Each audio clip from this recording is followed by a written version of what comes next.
Rafa, hoje eu tô leve. Eu tô leve. Cara, então, eu.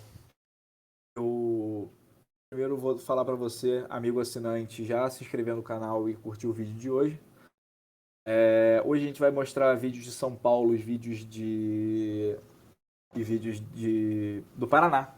Vídeos do Paraná. Cara, temos vídeos bem legais hoje, mas antes eu queria dar parabéns pro nosso amigo Pedro Barros, que vai ser referida das quartas de final da CBFA. Nosso amigo Pedro Braz vai ser referido às duas semifinais da BFA, então um feito muito marcante. A gente tem. Eu acho que a gente chegou numa parte do ano em que a gente precisa da maior quantidade de pessoas excelentes apitando. Veja só, eu não estou falando de pessoas boas, eu estou falando de pessoas excelentes, diferenciadas. Diferenciadas. Pessoas que estejam num outro patamar de entrega. E assim, quando eu falo outro patamar de entrega, é assim, movimenta bem, sabe regra, comunica bem. Então, assim, tudo que a gente tem feito na BFA, pelo menos, tem sido em tentar privilegiar os melhores árbitros do país na medida do possível, tá? Aí eu quero entrar numa parte que eu esqueci de falar semana passada, e que hoje, quando eu tava terminando de colocar os vídeos na pasta e tal, lembrei disso, e aí eu queria fazer um breve comentário, porque a gente ficou uma semana sem estudo, né? Então basicamente deu 15 dias. E aí teve no começo do mês, basicamente começo do mês, eu tava numa conversa com algumas pessoas de alguns estados. Aí uma pessoa de um estado virou pra mim e falou: Coin, cara, eu sinto que você tem os teus árbitros favoritos. Eu fiquei, pô, peraí, eu tenho meus árbitros favoritos? Aí eu fiquei pensando nessa porra, né? Eu falei, eu tenho meus árbitros favoritos, caraca. Aí passou, tipo, uma semana. Aí uma outra pessoa que não tava na conversa, era de outro estado, virou pra mim e falou assim: pô, cara, uma galera aí que fala que tu tem teus árbitros favoritos. Cara, eu fiquei maluco com essa porra, né? Eu falei, eu tenho meus arcos favoritos. Aí eu comecei a refletir, e é assim, se eu acho que quando pessoas de grupos distintos falam uma coisa pra você, sobre você, eu acho que o mínimo que a gente tem que fazer como um reflexo de caráter é pensar nisso, sabe? Ligado? Algumas pessoas já tinham me falado que o jeito que eu falava com os árbitros era ruim. E às vezes eu acho que realmente eu perco a mão em alguns pontos, mas tem gente que entende, tem gente que não entende, sabe? E tudo bem, as pessoas têm realmente o direito de se sentirem ofendidas quando talvez eu seja mais ríspido em situações que eu acredito que seja necessário algum tipo de rispidez, tá? E assim, dito isso, cara, eu pensei muito nessa questão, sabe? E aí, eu lembro de uma frase que eu falei na semana passada, e eu falei com o Marcelo, com o Gênesis e com o Moisés quando eu tava em Recife. Eu falei, cara, a Guilherme com a Experience, essa experiência de conviver comigo, de estudar comigo, de ter algum tipo de envolvimento social comigo, é, ela é muito intensa. E às vezes ela é muito densa. E eu sou muito exigente. Eu sou muito exigente. E, cara, assim, eu me sinto muito no. E eu me sinto muito tranquilo de dizer o seguinte: eu sou muito exigente, mas eu não sou injusto. Não sou injusto. Todo mundo que foi bem de verdade, tá tendo chance. Quem foi mal de verdade, não tá tendo chance. E fala assim, pô, Coin, mas aí você tá sendo. Você tá tirando algumas pessoas de jogos em que elas poderiam ser escaladas. A gente tem 7 vagas, né? Em vários jogos. Eu não tô falando das semifinais da BFA, não, tá? Eu tô falando de playoffs da BFA no geral. As equipes de arbitragem têm 7 vagas. Vou dar um exemplo para vocês. que as pessoas falam que eu tenho meus Arthurs favoritos, né? Bom, vamos lá. Vai ter a final da Superliga, não, vai ter a superfinal da Liga BFA feminina. Tá? Uma equipe com 8 pessoas. Sabe quantas pessoas são assíduas no estudo de quarta-feira? 0 pessoas. 2 pessoas participam do grupo de WhatsApp do nosso estudo. Giane e Felipe. Nicole, Chico, Abner, Guilherme Dalcortivo, Thiago. Tô falando a escala e eles nem sabem que essa vai ser a escala. Então vão saber se abrirem o vídeo. O Jimmy. As pessoas não fazem parte do grupo de estudo. Tudo bem. Eu nunca falei que o grupo de estudo era o caminho definitivo de você ser escalado ou não. Nunca falei isso. Nunca falei isso. Só que eu assisto o jogo de todos os árbitros do Brasil. E eu claramente sei quem estuda, quem não estuda. Quem faz jogo por número e quem faz jogo porque gosta. Eu claramente sei. Tenho total ciência. E eu tenho a tranquilidade de dizer, eu escalo quem está melhor. Quem está em melhores condições quando eu posso e quando a liga nos dá a condição de fazer isso. Beleza? Pessoal que está chegando agora, por favor, só fechar o microfone aí. Bom, dito isso, eu queria dar parabéns a todo mundo que foi escalado ou que está escalado em semifinal de BFA, que está escalado em quartas de final de CBFA. Pedro, Eiras, Sakai, são pessoas que já fizeram quartas de final nessa semana, vão fazer mais quartas de final agora. E, cara, toda a minha torcida que eles consigam chegar num playoff numa final de CBFA. São pessoas que eu torço muito, porque tem dedicação. E aí eu falo com muita tranquilidade, né? Eu até brinco com o Sakai. Eu falei, Sakai, no começo do ano, você era horrível. Você era ruim. Você era ruim. E agora o Sakai é, com tranquilidade, um dos 7 melhores árbitros do país. Tranquilidade. Total tranquilidade. Tá? Então, é um cara que entrega, um cara que estuda, é um cara que assimilou as coisas muito rápido. Então, é um cara que certamente no futuro próximo vai ter muita oportunidade e eu espero que ele tenha mais oportunidades ainda na CBFA. E eu imagino que a galera do Nordeste, a galera de Santa Catarina está muito ansiosa pelo jogo de Galo e Spectros, porque é basicamente, eu acho que as duas prioridades, né? Quer dizer, algumas das prioridades, então eu acho que o pessoal é um jogo que o pessoal vai olhar muito, assim como o Sorriso e Rex, é aquele tipo de jogo que só acontece uma vez a cada tanto tempo, né? Que é um time do Centro-Oeste do Mato Grosso pegando um time do Sul. Então, bem legal também. Eu estarei assistindo a final da Libertadores com um olho e a semifinal da BFA com o outro olho. E então, vamos começar. Caralho, fiz 10 minutos de Sermão da Montanha. Foi recorde hoje? Alguém tem essa estatística? Foi recorde hoje? Nós falhamos nossos mestres do esporte americano e não guardamos estatísticas. Perfeito. Contra tudo e todos. Não, é porque geralmente os meus haters, tipo Pedro Barros, geralmente essa galera tem as estatísticas negativas do canal. Tá? Então, bom, rapaziada, é o seguinte. Vamos começar a mostrar os vídeos. O primeiro vídeo que eu vou mostrar essa semana é o do jogo entre Rhinos e Rondonópolis Hawks. Vou deixar o vídeo rodando, vou tirar aqui o som, tá? Vou deixar o vídeo rodando. E aí, eu peguei esse vídeo porque ele é o vídeo com o melhor ângulo pra gente chegar na marcação dessa falta. Antes de tudo, eu queria dizer o seguinte. Quando a gente tem uma falta por targeting, e assim, com certa paz de espírito, eu posso falar isso. As pessoas, elas nunca acham que fizeram targeting. É batata. Elas nunca acham que fizeram targeting. Eu, particularmente, não lembro de ter visto um targeting esse ano. Targeting que obviamente foi. A pessoa falou assim, pô, cara, realmente fiz um targeting. Nunca acha que fez. Os técnicos nunca acham que foram.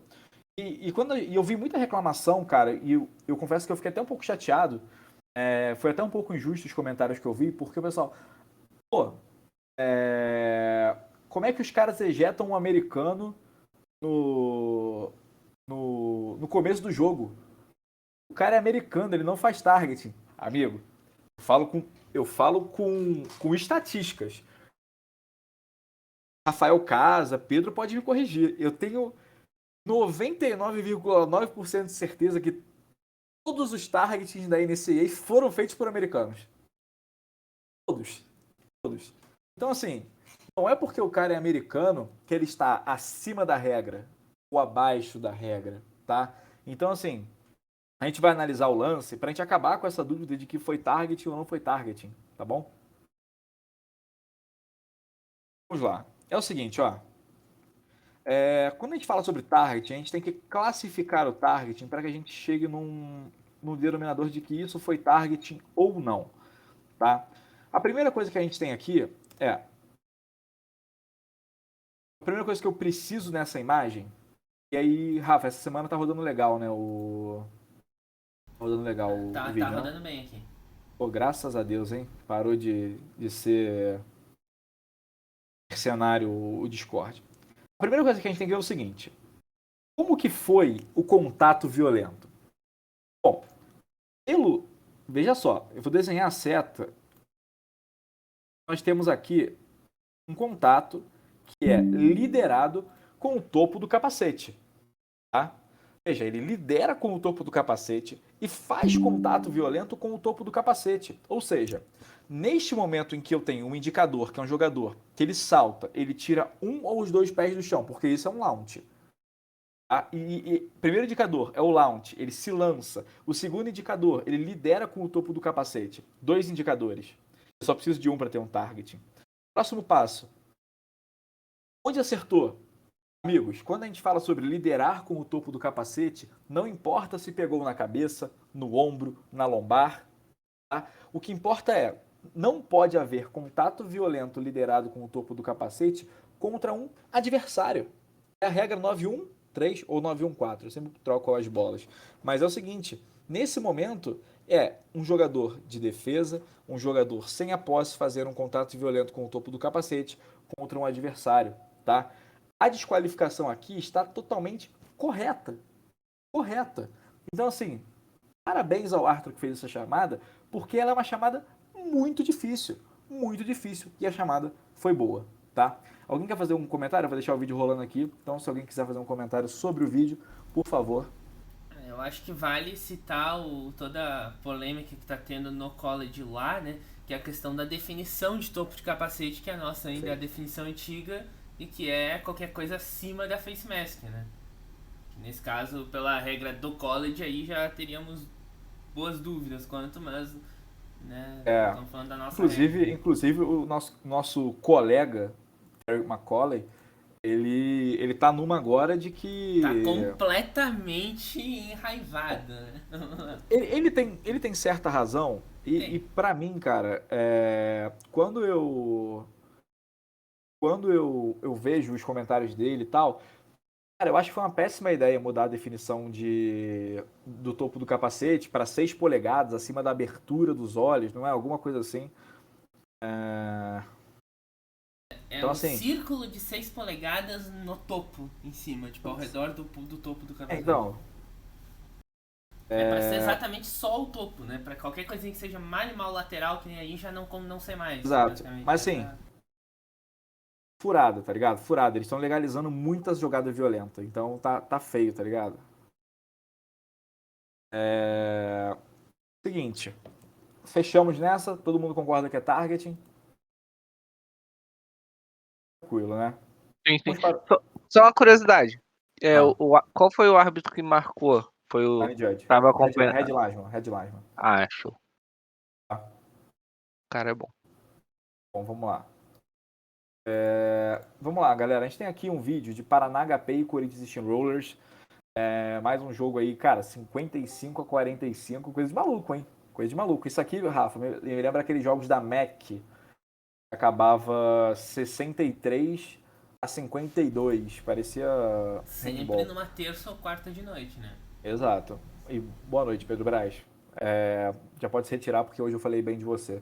Tá? Então, Vai ser hoje Tá aqui. bom, adeus. Valeu, amigo. Boa noite. Então, cara, a gente tem uma tentativa de onside kick.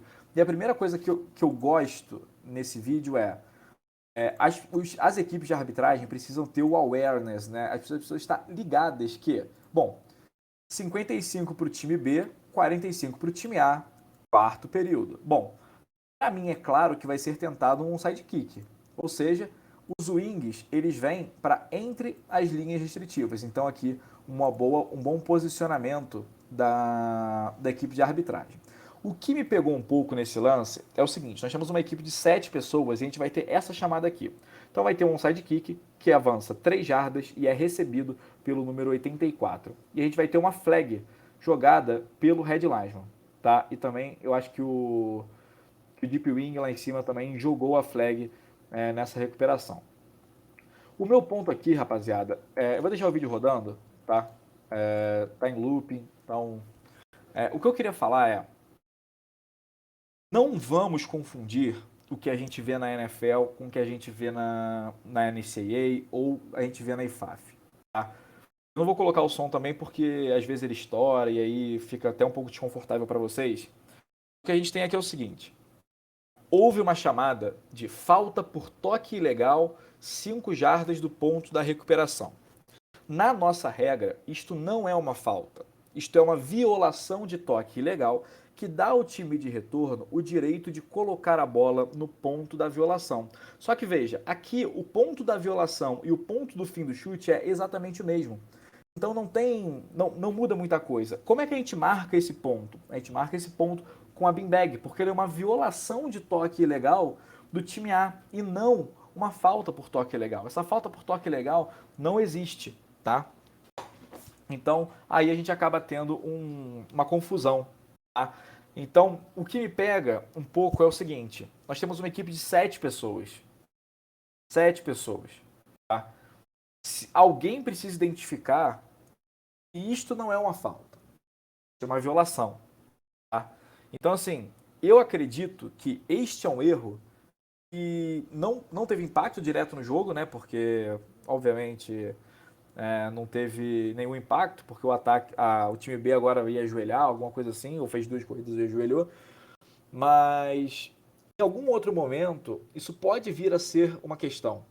Então, saibamos que violação de toque legal é apenas a perda de descida no ponto da falta. É apenas a concessão da primeira descida para o time de retorno no ponto da violação. Um exemplo do que, por que isso é uma violação e não uma falta. Tu tem um punch e o time A toca na bola. Você dá uma falta de 5 jardas por toque legal? Não, né? Então a gente vai fazer o quê? Também não tem beanbag, é só... não, tem a beanbag. O que não tem beanbag é em Muff. Então nesse ponto a gente vai ter apenas a violação de toque legal. Usado a beanbag, porque caso ele queira ficar com aquele ponto, ele pode aplicar daquele ponto, entende? Então, basicamente isso. Alguma dúvida nesse lance? Tranquilo? Não, tranquilo. Tranquilo. Bom, vamos para o próximo vídeo. Opa. Pessoal, seguinte. Eu até mandei uns áudios para o Felipe Oliveira, que é o cara da agora APAFAM, da Associação dos Árbitros do Paraná, falando um pouco sobre o que eu achei de cada árbitro e tal. Eu tenho essa mania de dar feedback que as pessoas não me pediram, sabe? Mas eu acho que em algum momento isso é proveitoso para as pessoas. E, cara, eu vou deixar rodar esse lance. Esse lance me pegou, cara, porque foi uma marcação de falta muito desnecessária. Veja só. Marcação de falta de bloqueio ilegal pelas costas. Porque, cara, nunca houve um bloqueio pelas costas nesse jogador aqui, ó. Deixa eu só voltar meu mouse. O que a gente está falando desse jogador aqui. Tá vendo onde está sendo o bloqueio nele? Pelo lado. Então vamos com tranquilidade ver aqui em câmera lenta, só para vocês verem que não houve. Ó, o cara está sendo bloqueado pelo lado o tempo inteiro. E vem a flag por bloqueio legal pelas costas. Cara, eu consigo assegurar. Hoje eu tô segurando muito as coisas, né? Eu consigo assegurar que o árbitro não viu o movimento inteiro. Ele viu só o final. Porque se ele vê o movimento inteiro, ele vai ter certeza de que nunca houve um bloqueio pelas costas. Porém, ele tinha uma mão nas costas e uma mão do lado. Então, vai depender da força do bloqueio de onde vem. Se esse bloqueio é pelo lado, não tem falta pelas costas. Se ele tem uma mão no lado, uma mão nas costas e o bloqueio, a força do bloqueio pelas costas, então a gente tem uma falta por bloqueio pelas costas. Só que você vê, esse cara, ele tá de lado. Ele vem de lado. Ele não vem de para frente, como se fosse um bloqueio nas costas. Então, não há uma falta por bloqueio legal pelas costas aqui e ela foi chamada no campo. Beleza? Alguém quer fazer um comentário em relação a essa falta?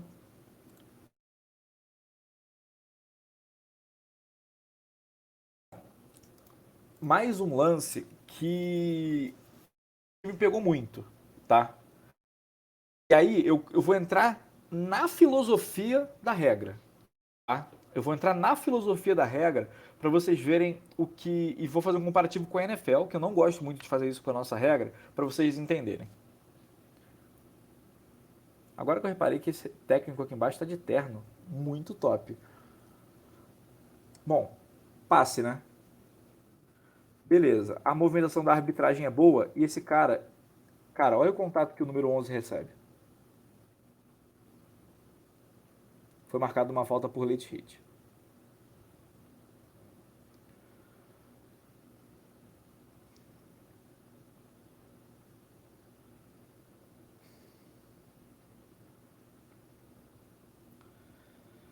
Ah, vamos ver por onde eu começo, tá? É o seguinte.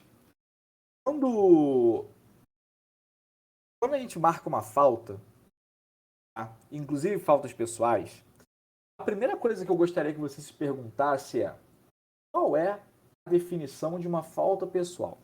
Inclusive, debati bastante com meu amigo Pedro Barros ontem sobre faltas pessoais ostensivas e tal. Faltas pessoais são faltas em que colocam o adversário em risco. Eu quero que a gente faça a reflexão de em qual momento deste contato a gente tem o número 11 sendo colocado em risco. A regra não fala que você não pode tocar em um jogador após a jogada. Não há impacto nessa jogada. Esse jogador sai de campo, ele recebe um contato, mas não é um contato violento, não é um contato que coloca a integridade dele em risco, não é um contato que coloca ele em situação de desvantagem nenhuma. É um contato de jogo. E eu quero que vocês lembrem o seguinte: a gente está falando sobre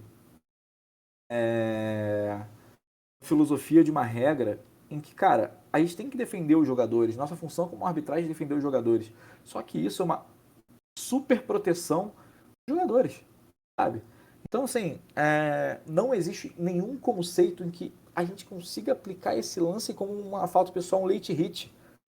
Cara, e se você quiser entrar mais na semântica da questão, hit, você bate no cara, não é late touch, entende? Então, cara, faltou um pouco dessa calma de fazer a chamada e pensar, nossa, este contato é para eu dar 15 jardas?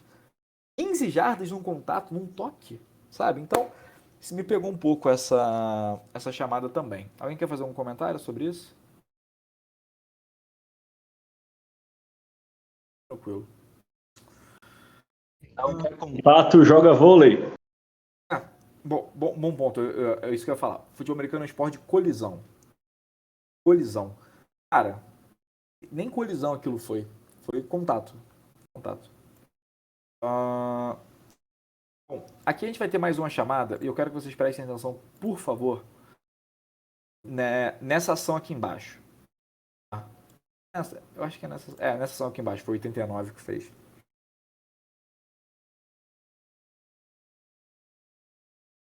Tá? Gosto da movimentação do field judge, mas eu acho que como ele sabia que ele marcou uma falta,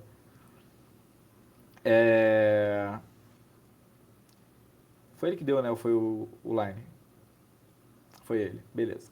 Primeiro ponto é o seguinte: Se você é o árbitro que deu uma falta e você é o responsável pela linha de gol, você nunca dá o sinal de touchdown se essa falta for do time que pontuou. Nesse momento, quando você está na linha de gol, você vai chegar, vai fazer o seu sinal de timeout e vai reportar ao referir qual foi, ou no caso, a referir qual foi a sua chamada. Tá? A questão é a seguinte, amigos. Essa penalidade, essa falta, alguém consegue pensar qual falta que foi aqui? Foi nesse contato aqui, tá? Nesse primeiro contato do 89 que aparece no vídeo.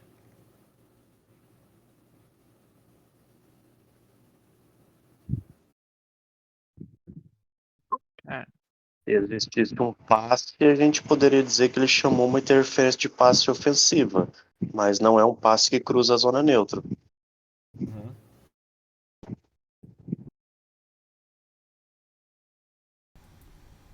Mais palpites? Eu iria dizer que, do jeito que você já ficou com essa negatividade, tô pensando que o cara marcou target por causa do contato com o capacete. Essa é. A Por outro negatividade, capacete, eu tô com negatividade que eu medo que estou é isso. falando, negatividade que eu estou falando, amigo, ela não condiz com a marcação de campo. A marcação de campo ela foi um pouco pior do que a minha negatividade. Eu tô sendo positivo dentro da minha negatividade. Porque eu imaginei que seria isso, que o cara quis dar target no caso do. Ser um contou com capacete. Cara, vou te falar, se desse targeting, eu até suportava a chamada. Eu apoiava a chamada Será de target. que deram uma falta por batida lá, que nem aconteceu aqui, que eu não sei até errado? Não consigo imaginar uma legal? outra coisa. Foi bloqueio legal? legal. O que tornaria esse bloqueio ilegal, talvez? O uso da cabeça, o excesso de força do capacete. Então seria targeting a sua chamada. Vamos lá. Cara, a chamada aqui foi contato ilegal. E assim, uma coisa que... Eu vou deixar rolando aqui, enquanto eu vou falando com vocês. Cara, quando a gente fala sobre chamar faltas, a gente tem que lembrar o seguinte. Quando os jogos são filmados, a gente tem que ter uma preocupação extra com a nossa imagem. Tá? E o que eu digo em relação a isso? Bom, existem todos os níveis de espectadores no futebol americano. Da pessoa que está lá porque o sobrinho dela joga, ou da pessoa, eu, Rafa, Pedro, Humberto, Eiras, que são pessoas que já acompanham o futebol americano há mais tempo, e elas vão estranhar se uma chamada for feita de forma equivocada, tá? Se a chamada desse lance fosse target, eu juro por tudo que vocês quiserem, eu até apoiava. O cara realmente lidera com o topo do capacete e tal. Só que a chamada é de contato ilegal. Primeiro ponto. Não existe a falta de contato ilegal na nossa regra, só na NFL. Segundo ponto. Só existem faltas de contato ilegal antes do passe ser feito na NFL. Tá?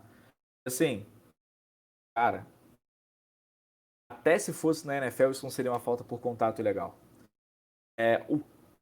Quando você vai reportar uma falta, isso precisa ser claro de qual é a falta. Por exemplo, essa é uma falta que não existe. Uma falta que não existe. Então, assim, é ruim para o espetáculo e ruim para a equipe de arbitragem ter marcações que nem na regra existem. Tá? Então, assim, a gente precisa ter cuidado com as nossas chamadas e a responsabilidade que a gente tem nelas. Esse, cara, foi um jogo de, se eu não me engano, 27, 28 faltas. Tá? E a gente já viu aí 2, 3 que não existiram. Não eram para ter sido realizadas. Entende? Então, assim, a gente precisa ter essa responsabilidade, esse cuidado com as chamadas. Alguma... Ô Coen, eu tenho uma questão aí. De quem que foi a falta? Do Field Judge. Não, qual jogador fez a falta? Foi o wide 8-9 aqui receiver aqui, o embaixo. mais aberto? Aham. O que você falou que daria de target, mas por que seria target? Você apoiaria? Porque a hora que tem o contato do slot ali, já a flag já voou. Não, é aqui, cara. É esse aqui. Ah, tá. Tá bom. Se fosse chamada de targeting, cara, perfeito. Aí ele abaixa a cabeça, tá? lidera com o topo do capacete contra um adversário, tem contato violento, você vê que a cabeça do cara faz isso aqui. Eu até apoiava a chamada de targeting, tá? Mas a chamada de contato legal, que nem existe na nossa regra, complica. Vai falar, Brunão? Na verdade, eu quero falar não sobre a falta, mas um pouco sobre mecânica, tirar uma dúvida. Uhum. Você falou que o árbitro responsável pela linha de gol, quando ele joga a flag, ele não marca o TD, só marca o sinal de timeout. Sim. A minha dúvida é a seguinte: vamos supor que a hora que ele foi reportar a falta, e ali na conversa com o referee, eles decidem retirar a falta, retirar a flag. Então seria ideal ele marcar o TD, fazer o sinal de timeout, até para poder, na hora que for retirar a flag, manter o TD? Brunão, me diz uma coisa. Quando você faz sinal de incompleto, você faz sinal de timeout em seguida? Não. Não, né? Não, Por quê? só incompleto. Oi? Por que você não faz o sinal de incompleto e depois o sinal de timeout quando um passe só caiu no chão? Porque ali você já sabe que vai haver a parada do relógio, eu não preciso sinalizar que ele vai ser parado. Perfeito, porque o sinal de passe incompleto também é um sinal de timeout. Tá? Exatamente. Só que é o seguinte, você não sabe que a flag vai ser retirada. Então, pro estádio, você está dando um touchdown. Entendi. Você sabe que você está dando uma falta do time com posse, do time que pontuou. Então, você vai fazer. Até o manual de mecânica fala: você vai parar o relógio e você vai reportar a falta.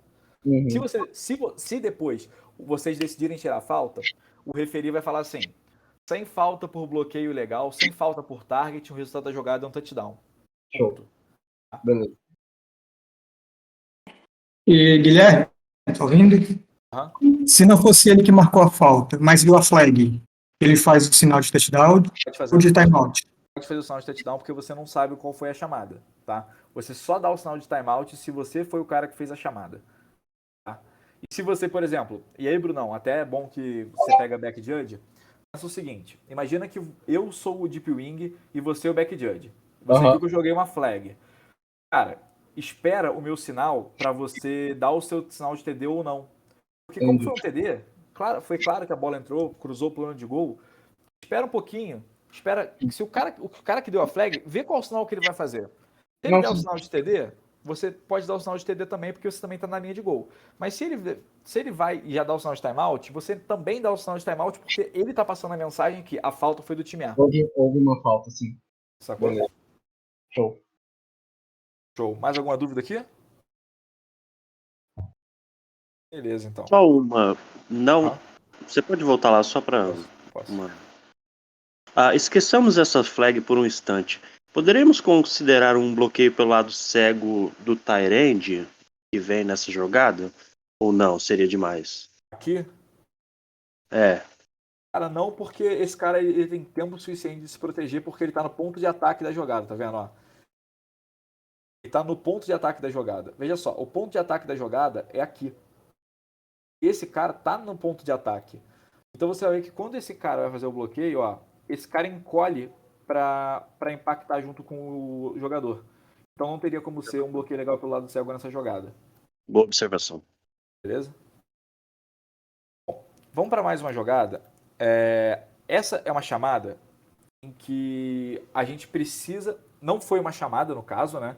Só que essa é uma situação em que eu acredito que referee e wings, head lineman e line judge devem fazer a chamada. Veja só, o quarterback, tudo começa com o motion do quarterback. Quando ele recua, ele não estacionou ainda, e aí o running back começa a se movimentar. Isso é um shift, correto?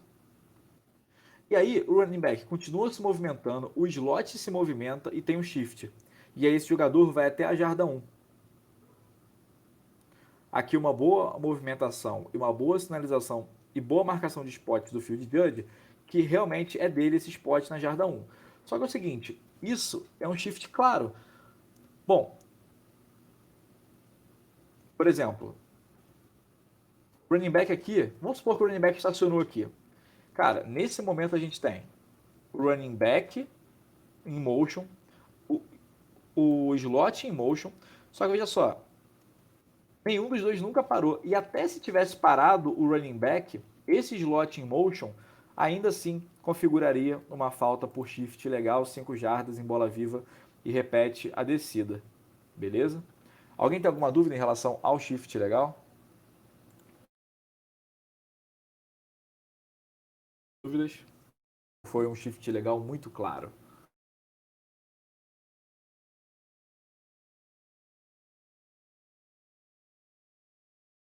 Tranquilo? Vocês estão sabendo tudo, hein? Ou vocês estão com vergonha? Ou vocês estão assistindo Botafogo e Bragantino? Bom, vamos para o próximo vídeo, amigos. Deve estar acabando. Cara, esse aqui, pra mim, inclusive, esse vídeo estará no próximo curso da EAFA, porque pra mim esses são os vídeos que melhor representam o que a gente quer de um Deep Wing, tá? Tem um passe longo e o Field Judge está muito bem posicionado. E veja só, toda a movimentação dele é boa, ó. Isso aqui é claramente um passe incompleto, ele vai fazer o sinal de incompleto 2 vezes, do jeito que o manual manda, ó. 1, 2, a varrida.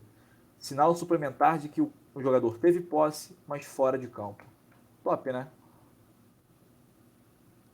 Gostaram dessa? Pra mim, vídeo... Perfeito.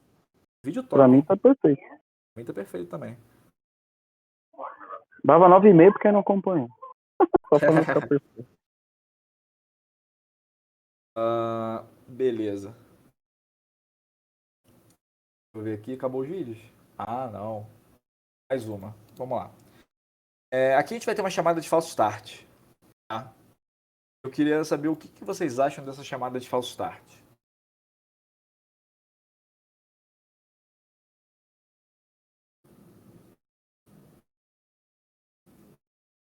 Deixa eu rodar mais uma vez. O false start é do jogador em motion, tá?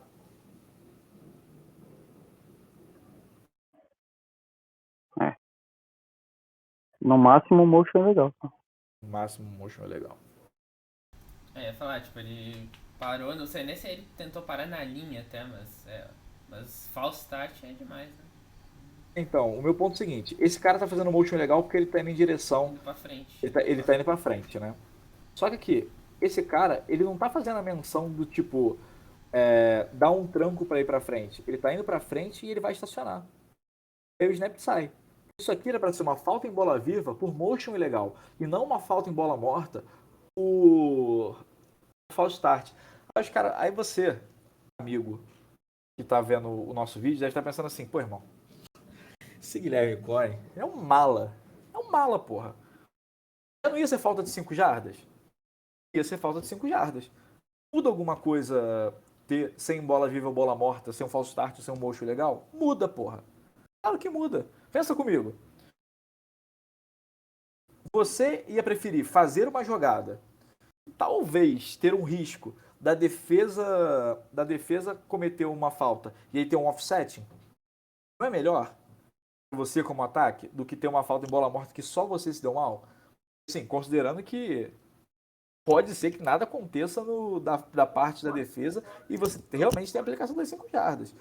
Assim, pode ter a troca de posse. Uma pode ter a troca de posse. A defesa pode ter a falta vantagem. de bola morta para não ocorrer uma troca de posse. Perfeito, perfeito. É um outro argumento. Entendeu?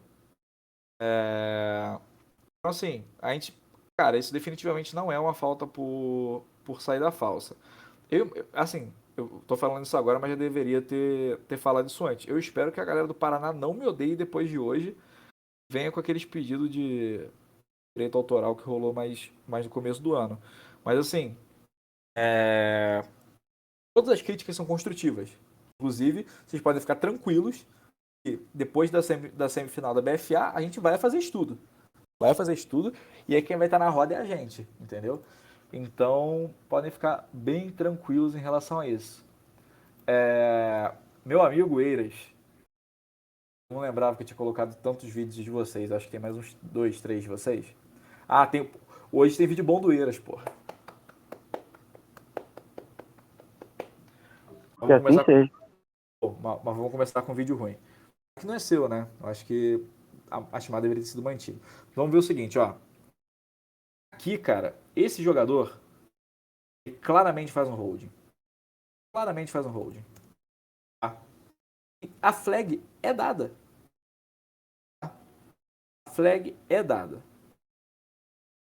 E aí, Eiras, você conversou com o Line Judge, correto? Sim, senhor. O que vocês conversaram aí nesses meandros? Eu perguntei, na realidade eu não perguntei, eu falei pra ele, pra mim não teve restrição. E aí ele, então beleza. Né, essa foi a conversa. Eu também achei que a restrição foi pouca, tá? Mas veja só, por fora da moldura, ele tira um tempo desse jogador de defesa, sabe? Então eu manteria. Cara, tanto que quando eu vi a flag, eu falei, nossa, chamadaça, tá ligado? Pode ver, ó, comecinho do jogo, primeiro quarto, relógio igual teve lá na transmissão lá do O Tempo. Mas, cara, sim, fechado uma boa chamada de holding e tal.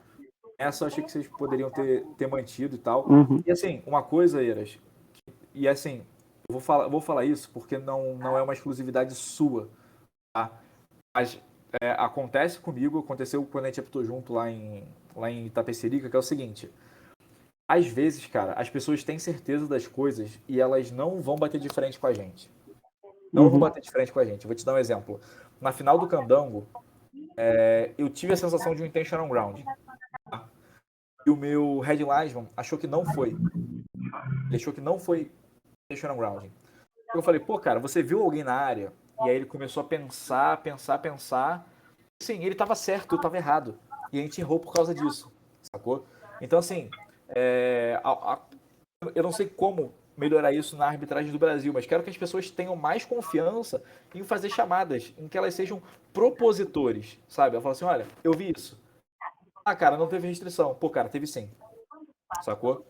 Uhum. Eu queria muito que as pessoas tivessem um pouco mais esse ímpeto de fazer chamadas complicadas sem medo de confrontar o referido, sabe? Não, perfeito. Concordo plenamente. É que eu gosto de sempre, assim, eu tinha, pra mim, não houve restrição, né? Ou se houve, foi muito pouca, né? Tem a restrição, claro, atrapalha, isso pode ser marcado ou não o holding, aí eu acho que é uma questão de filosofia do momento, situação de jogo, uma série de coisas. E eu gosto de sempre confrontar, porque eu quero que a pessoa tenha certeza do que ela tá marcando. Com certeza. É pra gente eu também faço isso. O problema Só que às vezes é demais, às vezes a gente passa do ponto. Não, eu acho que o problema não é a gente confrontar, é a nossa obrigação confrontar. Eu acho que o problema é as pessoas não firmarem o que elas realmente viram. Entendeu? Eu acho que elas têm que bater o pé quando elas têm certeza, sacou? Perfeito. Inclusive no targeting foi a mesma coisa, a gente questionou diversas vezes. Aqui a gente vai ter o kickoff e aí esse vídeo pra mim eu achei um vídeo muito foda, assim. É uma jogada difícil. Tá? Ele é uma jogada difícil. E o ponto aqui é o seguinte, tá? Quando a gente vai ter o kickoff, você vê que todo mundo tem responsabilidade por linhas, já reparou? Tirando o Umpire que agora nessa mecânica nova e tal, ele tá pegando basicamente esse... Cara, meu mouse hoje tá daquele jeito. Ele tá pegando basicamente terço do campo, sabe? E aí a gente tá dividindo dessa forma em retornos, tá? Você vai ver, esse ato tem responsabilidade dessa linha, esse ato tem responsabilidade dessa linha. Só que quando tem o kickoff, a gente precisa lembrar o seguinte: Red Linesman e Line Judge têm responsabilidade pela linha de gol. Tá? Então, cara, primeira coisa, se você é um árbitro de linha, olha onde você tem que estar na hora em que tem uma situação ameaçando a linha. Na linha. Não é para você recuar para dentro da end zone, é para você recuar para trás, dessa forma, em linha reta, mantendo a tua posição e a tua segurança em relação a essa linha, tá? E aí o que acontece aqui? Veja só. Nesse momento, esse jogador, ele está fora de campo porque ele toca a bola fora de campo, ele toca na bola, pisando na linha, ou seja, ele está fora de campo. Só que essa bola, ela está sobre a linha de gol.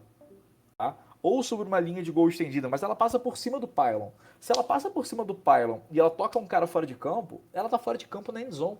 E se ela tá fora de campo na endzone, isso é um touchback. Tá? Então, o que pega aqui é o seguinte, aqui a gente vai ter uma chamada por chute legal, procedimento legal de chute. Eu até já conversei isso com eles e tal, sobre ele ter jogado a flag. E eles, se você quiser falar sobre o que você viu, qual foi o teu procedimento aí e tal, e o que você acha que você deveria ter feito e tal, você pode ficar à vontade. Na hora eu vi que o árbitro estava fora da linha, e aí eu fui para frente e acabei assumindo a responsabilidade da chamada e fui conversar com ele sobre o que aconteceu. E aí ele falou que estava fora, não tinha certeza do que tinha acontecido. Uhum. E na minha interpretação naquele momento, ele toca a bola junto do pylon, pisando na linha, uma série de coisas. Né? Por isso que foi marcado. Um bom ponto para levantar aqui. Se esse cara, ele tocou o pylon, tá? Ele tocou o pylon, mas não pisou fora e a bola está fora de campo, por fora do pylon, na reta da linha de gol. Qual chamada você faria? Eu não entendi, desculpa, cortou pra mim aqui. Que ele tá... Vamos não foi minha internet aqui que falhou. Tranquilo. Eu vou parar aqui no vídeo que eu acho que vai ficar mais fácil de ver. Tá? Ó, ele tocou no pylon aqui com o pé, tanto que o pylon dá uma caidinha, tá? Uhum. Só que a bola, ela sobrevoa o lado de fora, tá? Ela sobrevoa o lado de fora com ele tocando o pylon. A bola tá na reta da linha de gol, por fora da linha de gol, e ele tocou no pylon. Isso é um procedimento legal de chute ou isso é um touchback? Um touchback. Porque a bola tocar ali. Porque quando ela toca a linha, ela tá fora. Então seria um touchback. Então, quando ele toca o pylon, a gente tem o benefício da linha de gol estendida. Uhum. Tá? Então, da mesma forma que seria um touchdown, essa jogada, se fosse se tivesse tocado antes dentro de campo e ele toca o pylon, aí teria o benefício da linha de gol estendida do mesmo jeito, beleza? E eu entendo que aí o meu erro, até como a gente conversou mais cedo, foi realmente ter marcado a falta, que era melhor ter conversado antes do que ter jogado a flag e ter assumido a responsabilidade. De bola. Agora, esse vídeo, cara, eu vou te falar, Eras, quando eu assisti esse vídeo, eu falei assim, e aí, será que ele vai dar ou não dá? Porque tem um momento de tensão ali, no Agora ou Nunca, que é meio tipo assim, tu dá uma olhada, tu dá uma pensada. É o seguinte, esse jogador está na ponta da linha, ele está na ponta do lado de fora da linha, né? Ou seja, ele é um blocker. Ele é um elegível, porque ele é o número 8 e tal, beleza. Ele vai pegar esse jogador e ele vai jogar pra cima do kicker. E ele derruba o kicker. Só que me parece, pelo que eu sei, eu acho que é o Domingues, né, o número 8. Me parece que o Domingues não gosta do kicker. Ele fez isso 2 vezes. Ele arremessou o jogador pra cima do kicker, pô.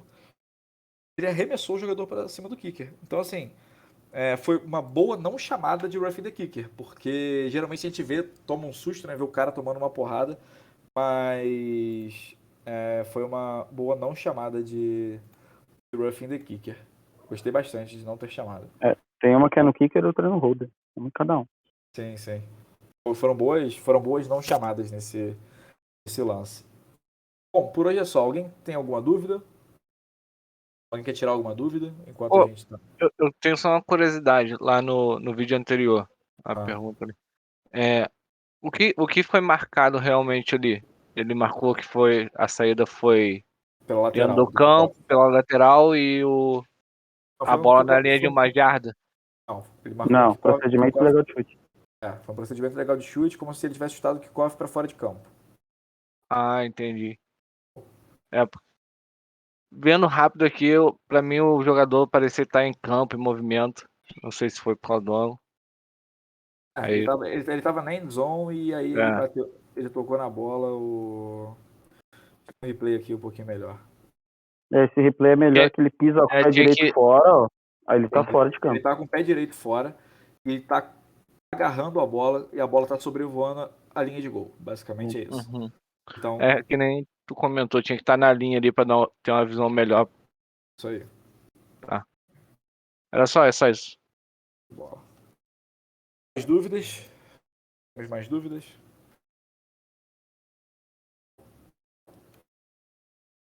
Podemos fechar? Podemos. Fechou. Rafa, muito obrigado.